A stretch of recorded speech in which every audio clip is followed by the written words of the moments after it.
Welcome to the Human CMO, a conversational, interview-style show that humanizes leadership at the highest level of modern marketing.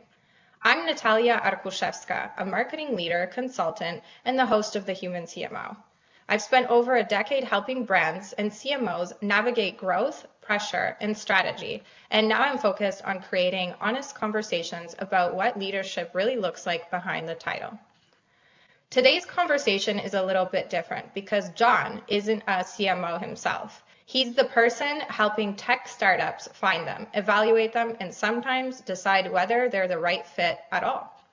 John is the CEO of Pivot and Edge, an executive search firm that works closely with startups and growth stage companies to recruit marketing and revenue leadership, which means he has a front row seat to the realities of modern executive leadership. Not just what companies say they want from CMOs, but what they actually expect behind closed doors.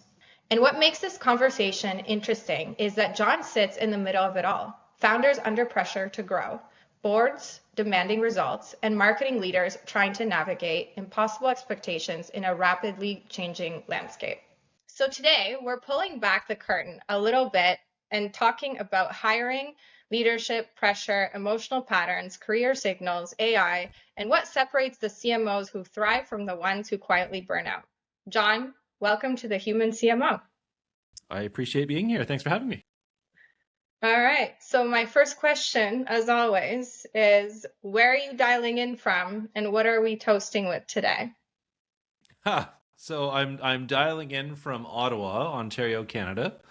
And I guess I'm toasting in with ice water with lemon juice. Maybe not the most popular thing, but I like it. Well, I'm halfway there with you. I've got some sparkling water just taken out of the There fridge. you go. You gotta love the bubbles. Yeah. I forgot the lemon though. That's good for you. So what kind of week are we walking into this conversation with? It's funny because you gave me some options in the prep, and I think one of them was calm, and one of them was chaos, and one of them was controlled chaos. I'm always pretty even keel. So to me, it's calm, but it's also somewhat controlled chaos. My partner's youngest, I just got him his first part-time job, and his first day is today. So it's lawn maintenance. It's nothing glamorous or anything, but it's a good first job. So from a work perspective, it's very calm. Plan the work the plan. From a life perspective, I hope my kid doesn't cut his toe off tonight. So we'll see. Don't they have shoes for that? Well, yeah, but it's his first day, so I'm being dramatic a little bit. But it's more. I remember my first job when I was a kid, and I know it was I know it put my parents through much stress. So No. I'm feeling that, but I'm sure he'll do a great job. Well, it's karma, right? So now it's your turn to feel the stress. Same thing. Yeah. So you spend your life talking to founders and marketing leaders behind the scenes. What's the Yes. emotional temperature of the market right now? It's an odd one. There is such fascination with AI and how can we leverage AI, but also how can we rely on AI. And so across the board, there seems to be a lot of pressure to rely on technology more than people. And a lot of people are at different stages of adoption of AI. And they seem to be all trying to figure out, how can I fit this in? How does it work with my plan? Is this going to replace me? All that kind of stuff. So it's an interesting market. There have been times where it's been a candidates market where everyone was looking for talent. There have been times where, very few companies are hiring, but right now it seems to be a combination of the two. It's kind of we're hiring, but we also want to know what AI can do for us and that kind of thing. So it's a bit of in terms of a temperature, I don't know how to gauge it, but it's an interesting temperature, is what I'd say. You recruit CMOs for startups. What do Yep. founders think they want in a CMO versus what they actually need? Generally speaking, the CMO tends to be the first hire in the marketing team. And generally speaking, they want them to do everything. They want them to be a comms person, a social person, a demand gen person, a technical marketing person. That doesn't exist. It just doesn't exist. There are people that do exist, but on the general market, an all-in-one marketing CMO that's going to join a startup can't do everything. Like they are good. I'm sure you've heard of the whole idea of a T-shaped marketer, where you have a lot of coverage of different aspects, but you have really good depth in one or two different areas. That's normal. Ultimately, in the early stage, and we're talking seed, maybe pre-seed, seed, early Series A, they generally have more resources. But the issue isn't comms. The issue is I need revenue, I need sales, I need demand gen, I need customers. And the person that can generate those customers, or at least the demand, and at least capture the demand. I'm not really sold on demand generation being a real thing. I think demand capture is very much a thing. But I don't think you can convince someone who's not buying, who has no money, to just buy your product because of an ad. I think you can tap into a market of your ideal customer profile who is looking, who has money, who's willing to spend it, and capture those in conversations. But it feels like the typical founder that I speak with, their original thought was, I want a marketer to take care of everything, and they just can't. They just can't do it. I think the general theme is they need customers, they need revenue, and that's demand capture, demand gen. And do you think that with AI now coming to the forefront, and there's CMOs who have been speaking about AI replacing team members, is there going to be more of that sort of perspective from founders saying, oh, the CMO can do everything, especially now that we have all these tools? I wouldn't be shocked. And truthfully, I was a late adopter to AI myself. I just didn't like it. I didn't like the lack of humanity in it. And I don't like how the average person uses it. Like the fact that AI slop is now normal nomenclature in the English language says it all. Like there's so much garbage out there. I think it's totally natural for humans to want to experiment with new things and try new stuff. But to me, it comes back to the whole Venn diagram of good, fast, and cheap, but you only get two. And to me, the average content I see online, on LinkedIn specifically, it's fast and cheap. It's not good. So I think people they're curious to see what it can do, and they want to trial it. But I think they're going to find out real quick it's not good. So when you meet exceptional CMOs, what Yeah. patterns show up over and over again? Number one, they know the numbers. They know their numbers. They know what not just what did the team do. They can cite just off the off the cuff. We ran a campaign to do this. It achieved this number, which provided this ROI. Like they know their numbers straight up. The really successful CMOs that I speak with, they're always experimenting with new stuff. They're not stuck on what do they know works. They're always experimenting with what else could work. So it's a combination of that. I guess I don't know if it's empirical, but a data-based or a data-driven mindset of what do I know works, but also what else could work. That's the most common thing. Like when I hear from people who are dead set on one strategy that worked 10 years ago, it's not going to work. Like it's just not going to work. The ones that are open to learning, but at the same time know their numbers cold, they're always the best. Interesting you say that, because I remember flashback of university, my first year, even though I was taking marketing as my major in business, they had us take accounting. Yeah. And at first we were all like, why? Like, we're not going to become accountants. What's the point? But then you start realizing that maybe the nouveau marketers coming into the scene 20, 15 years ago is the emphasis of marketing budgets. And then, how that also comes into the data and everything, and how that all works together. And you need to know how to speak to those who are going to be giving you money to run these campaigns. So part of that is knowing how to do even those basic calculations and keeping track. everything, Marketing right? costs money for sure. You probably see the role from both sides. Founders frustrated with growth and CMOs carrying impossible expectations. Where does the disconnect usually happen? It's really easy to think, I'm going to use an analogy here. It's very easy to think your baby is beautiful and has no faults.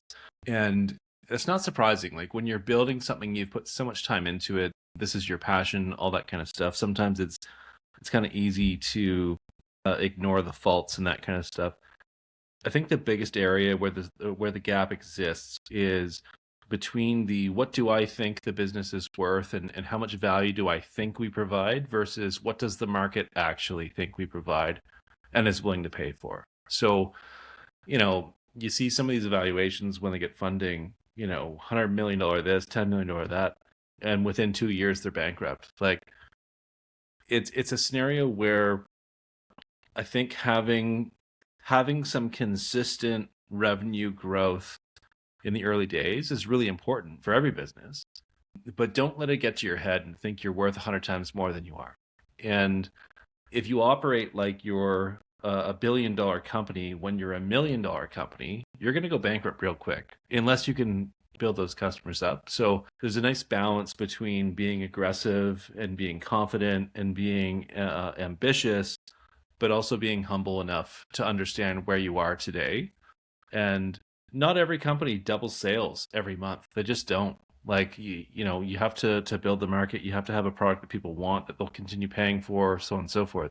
That's not the normal. That's the outlier. Like that's what we read about in books. But the average company doesn't do that. The average company is working to stay alive, sort of thing. The winners are the one that make the headlines. And acting more like I'm in survival mode and I have to do everything I can to service every customer I have to maintain that revenue and build revenue progressively is a far better strategy than just assuming we're going to hit a home run tomorrow and win a $1 billion contract. And I think that's probably the biggest gap. I think it's more of an ego thing, honestly, but I can't fault people for it. Like you put your time and energy to build something. Of course, you're going to put your all into it. So I get it. But what do they say? Rome wasn't built in a day, and the other one. I remember one of my former customers. He told me, as urgent as something may be, 9 women can't have a baby in 1 month. Like it takes time. There is a period of gestation required and cycles and consistency required that I think oftentimes is lost in the AI slop. What's something you're seeing in the hiring market right now that people aren't talking enough about? I think the main thing is there's a lot of companies using generative AI to create job postings. And there's a lot of candidates using that job posting to then cater their resume to through generative AI as well. And the end result seems to be a whole pile of candidates coming in a hurry, like 500 people in 2 days, and everyone's resume looks the same. And both parties are thinking like, well, I'm using AI to make my life easier, but it's making my life harder. It's funny because a lot of the conversations I have with founders and leaders is I wish someone could just screen these resumes and tell me who the humans are. And it's part of the journey. But it seems like one of the biggest things that people are not talking about is the downside of AI as it relates to hiring. So, what conversations are happening privately between executives that would surprise people watching from the outside? I don't know they'd be surprising. I think it comes down to the expectation that technology should make our lives easier, but it seems like it's making it more complicated because everything looks the same. So, in the past, there's been scenarios where attracting talent has been really, really difficult because the market's really, really hot. When the market is a bit softer and companies are downsizing and all that kind of stuff, there's a surplus of candidates. But it seems like when there is a surplus of candidates, one would infer that, or what it would be easy for one to infer that hiring should be easier, but it's not. And it's not because of the tools that on both sides we've enabled to create the posting and create the resume and create the process and then create the interview guide. and then you get to that interview, and the person that you're meeting with, you're strangers. You just don't know them. You have no context. So I think that's the general theme.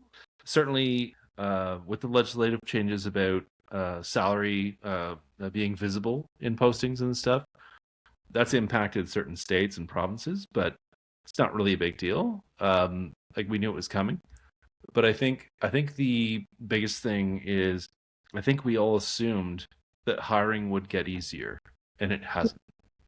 So what would you say, just out of curiosity, like what's something that maybe those looking for a job could implement when they're looking for work or trying to network and get out there, is to humanize themselves more Yeah, in that process? What great. are maybe some ideas? That's a great question. I get this one a lot. Know that the average person is doing the least amount of effort to get the best result. So make the most effort. Go to the events, go to the Tech Tuesdays, go to the Lunch and Learns, go to the, open houses and stuff. What do they say? Shake babies and kiss hands, like, actually make yourself known. Don't rely on AI. Make yourself visible as a human and put the effort in. And I'm not saying do that to 1,000 companies. Pick the top 10 in whatever geographical area you're in, assuming they require, face-to-face work. Pick 10 companies within your commutable radius that you really identify with, and actually study them for a couple days or a week or whatever. Understand what they're doing, and if it's something, and why they're doing it. And if it's a company that you feel you can provide significant value to, identify the hiring managers. And you could do that really easy. Like, if you just look on LinkedIn, it's an ABC job, you can figure out who the hiring manager is. Connect with that person and just say, hey, I'm really engaged with what you're doing, and here's why. I saw there is a job posting. I'd like to get some information before I apply. Like, make the human effort to create a relationship before you try to make a withdrawal from the relationship bank account. So I feel like relationships are based on bank accounts like money. You have to make deposits before you can make a withdrawal. Make the deposits before you make the ask.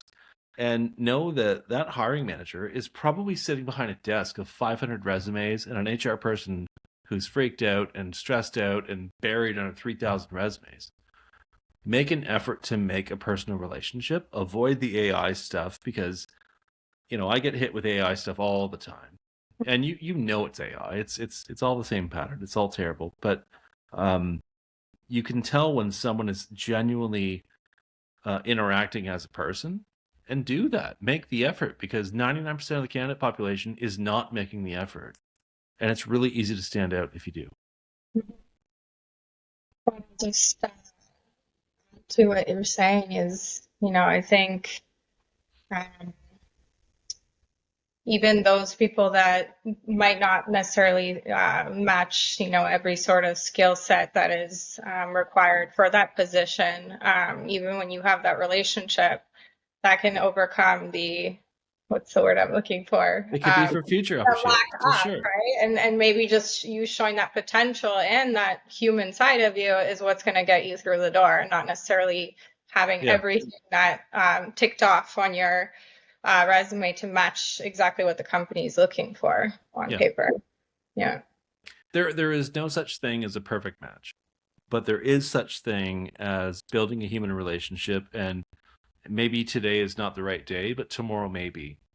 But when you make that effort, when you make that genuine connection, at some point you'll be driving home and you'll be like, I really need to hire someone to do this. And you'll think, oh, I know the person. As opposed to, let's go post it and get 500 people. Like, you'll just know it's still human. What's a mistake you see executives repeatedly making in their careers? Well, I don't always have like the financial records to see if it's like, it depends on how you define mistake. I think as a general statement, I think the biggest thing I've seen in leaders overall is letting ego get in the way. Sometimes you have to make unpopular decisions that make business sense, and you have to be okay to do that. Sometimes you see decisions where you lay off 10,000 people and then give yourself a giant bonus. Like that to me is an ego problem as well. Like, I can't fault them, they own the company.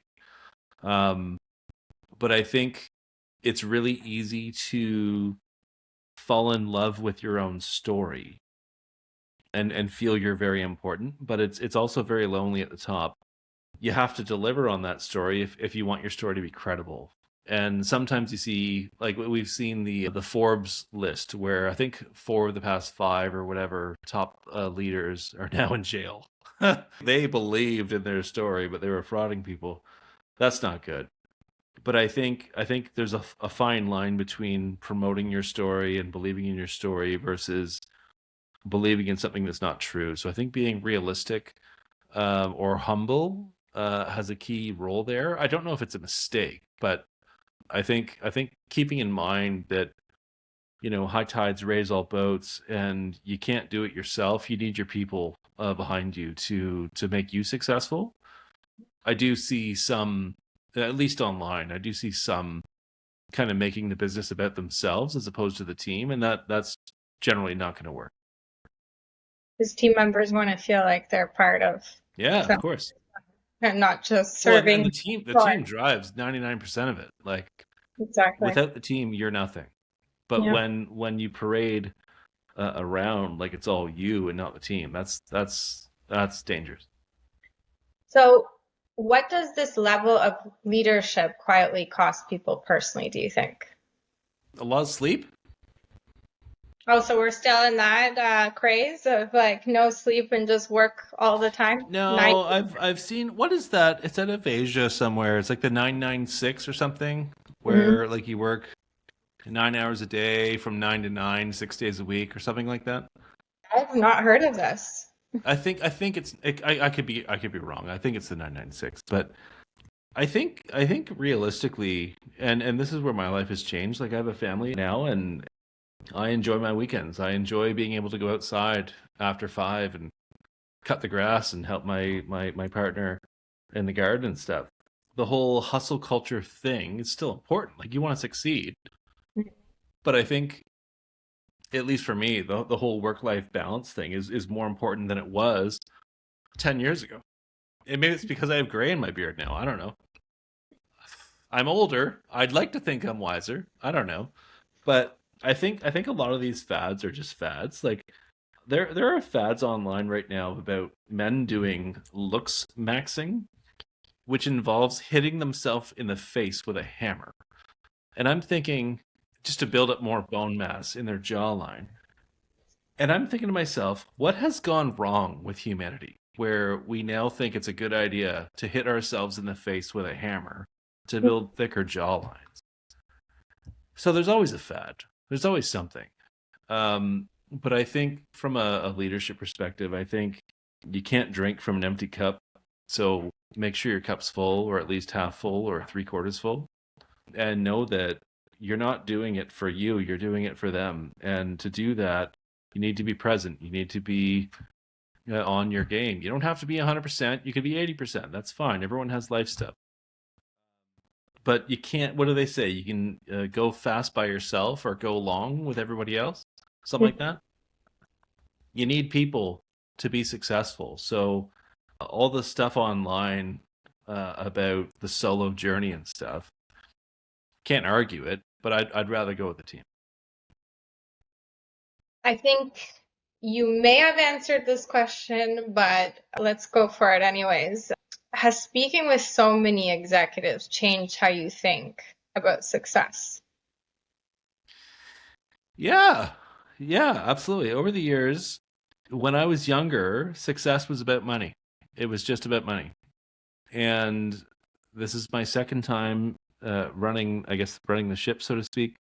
And I had what was it, a 7-year stint when I was an indoor cat in a corporate organization. At the beginning, it was all about money, and now it's more about impact. Like, I'm secure. I've got my house, I've got my cat, I've got my partner, I've got the kids, I've got all that stuff. It's more about, am I actually, or is my team actually making an impact to my customers? Does it matter? So I think the shift may have been just basic maturity. I don't know, but it became less about the paycheck and more about the feeling. And my partner and I were at the football game on Friday, and we weren't even there to watch football. We were there to meet people and go through the concourse and so on and so forth. And just the relationship in maybe a half an hour walk on the concourse of the football stadium, we had like 4 or 5 conversations, and it's all people that I've helped, and it's all people that I haven't helped yet, but may need it in the future, and that to me is worth more than the paycheck. So I think that's the biggest change. Interesting. It sounds like it's more about meaning for you and seeing impact in people's personal lives and your personal life than, It's definitely shifted from me to them for sure. yeah, it's fascinating. So, what do you think the CMO role looks like 5 years from now? I think the CMO role in 5 years, that's a tough question because how fast AI is moving and how fast Mhm. people are adopting and will absolutely unadopt in like a year. I think the CMO role in 5 years is going to be more of like a strategist, more of like a quarterback, like figuring out where do I need a person versus where do I need a tool. But it's a really murky water right now, because there's so much desire to replace function with people or function with technology.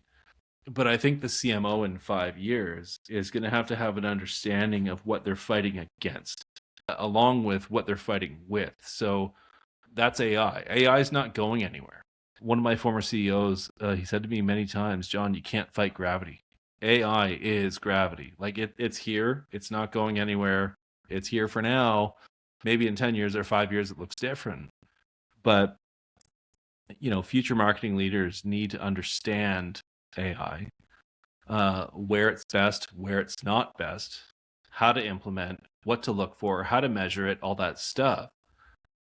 And at the same time, be able to have the fortitude to stand up to the board and say, no, I need to hire a human at 100, 200, 250, whatever, pardon me, per year, because AI can't do it or AI is not reliable. So there's a piece to it that is like the technical marketer, there's a piece to it that's strategic, and there's a piece to it that's kind of politician as well. So, John, what are your thoughts about CMOs now replacing entry-level positions with AI? I think ultimately it's their duty, really. From a business perspective, if you can get something done for say $100 a month versus paying a human, there is a business interest there.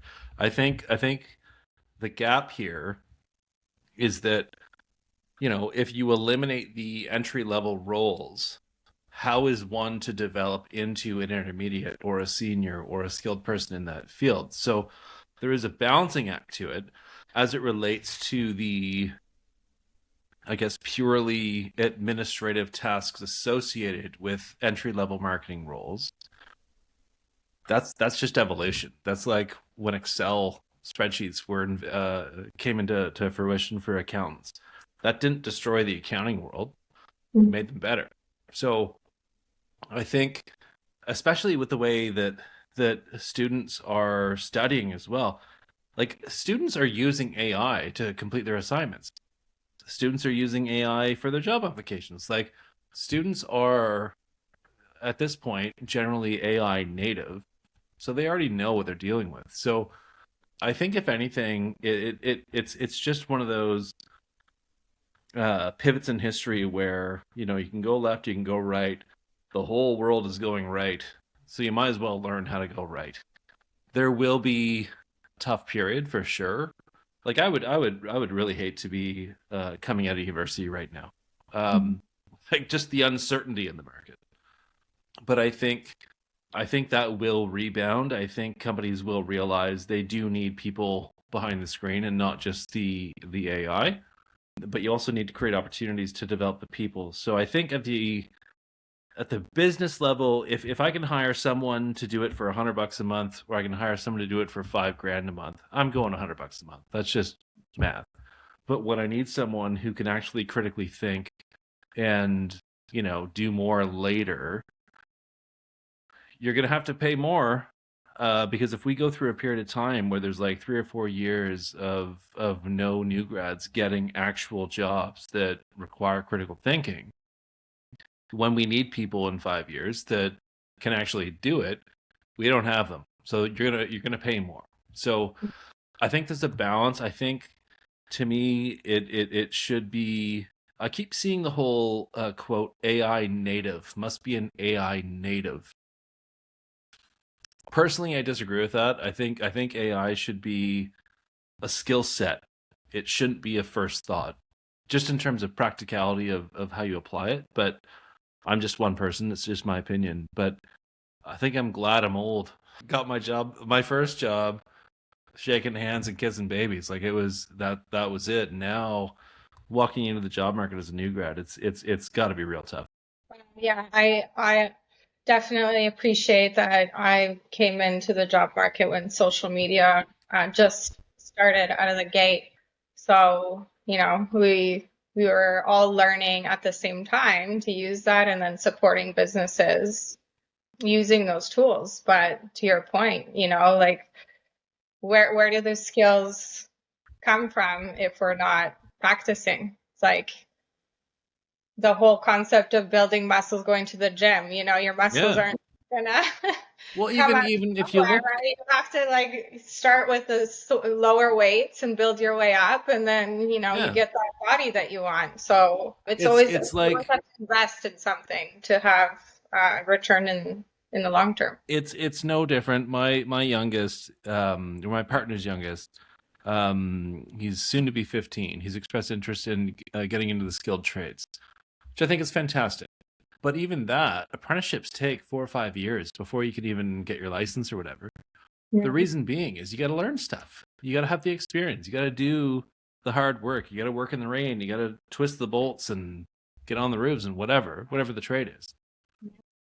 And I feel like with the whole AI revolution, it's inspiring a lot of people to. It kind of brings me back to those get rich quick schemes back in the 90s.